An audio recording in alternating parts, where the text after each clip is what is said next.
داهاتی سندوقی کۆمەک بۆ تووشبووانی شێرپەنجە لە دوو سەرچاوەیە.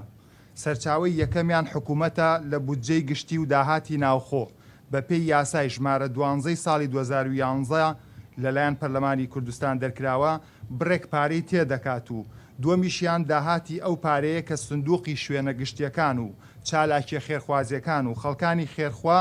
هاوکاری سندوقی شێرپەنجەی پێدەکەن و ئەم دوو داهاتە دوو داهاتی جیایە کە لە دوو سەرچاوی جیاوە دەکرێتە نێو سندوقی شێرپەنجەوە و ئەو بڕەپارەی کە حکومەت لە بودجەی گشتی هاوکاری سندوقی شێرپەنجەکە بە پێی یاساکە بڕەکەی زۆر زیاترە لەوەی کە خەڵک بە شێوەی خێرخوازی دەیدات. ئەو پارانەی کە خەڵک دەیخاتە ناو سندوقەکانی شێرپەنجە لە شوێنە گشتیەکان دانراون یا لە کەمپین یا لە هەر چالاکیەکە خەڵک هاوکاری سندوقی شێرپەنجەی کردبێ 1 دیناری لە هیچ قۆناغێکە تەنانەت لە سەختترین بارودۆخی ئابووریە کە حکومەتی هەرێمی کوردستان بە ئاستەم توانوێتی مەعاشی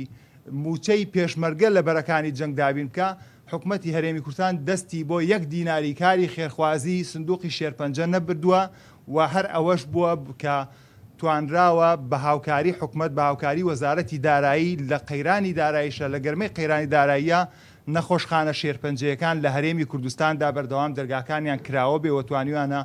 لەو قەیرانەشا بەو دەرمانە گرانانە خزمەتگوزاریەکانیان بەردەوامی پێ بدەن. ئەگەر بە نمونە ساڵی 2010 وەرگرین لەلایەن سنووقی کۆمەکی شێرپەنجەوە زیاتر لە 19 میلیار پارە سەرف کراوە بۆ دەرمان بۆ پێداویستی پزیشکی بۆ ناردنەوەی نەخۆش بۆ پێشخستنی سنتەرەکانی سندوقی کۆمەک بۆ تووشبووانی شێرپەنجە و تا ئەمڕۆژ لە ماوەی 5 ساڵی کارکردنیدا سنووقی کۆمەک هیچ موچەیەک نادا بە هیچ کەسێک. هەموو ئەو کەسانی کە کاری تیاکەن بە دکتۆر و بە مۆزەفەکان و بە سنتەرەکان و هەر هەمووی کارێکی خۆبەخشیە. مانگانە داهاتی سنووق کە بە قەرارێکی پەرلەمان لەو شوێنانەوە هاتۆتە ئەوێ بووە بە یاسا لە نێوان ملیارێک بۆ 3 میلیارە. ئیتر ئەم پارانە بەردەوام ئەکرێتەوە بە دەرمان و پێداویستی بۆ نەخۆشخانەکانی هەولێر و سلێمانی و دوهۆک ولانە حاڵەتیژە و چارەسەرانەی کە لە هەرێمی کوردستان تا ئێستا ناکرێت لە ڕێی کۆمەڵێک گرێبەستەوە کە لە نێوان وەزارەتی تەندروستی و سنووق و کۆمپانیاکاندا ئەنجام دەدرێت و نەخۆشانە ڕەوانەی دەرەوەی هەرێم دەکرێن.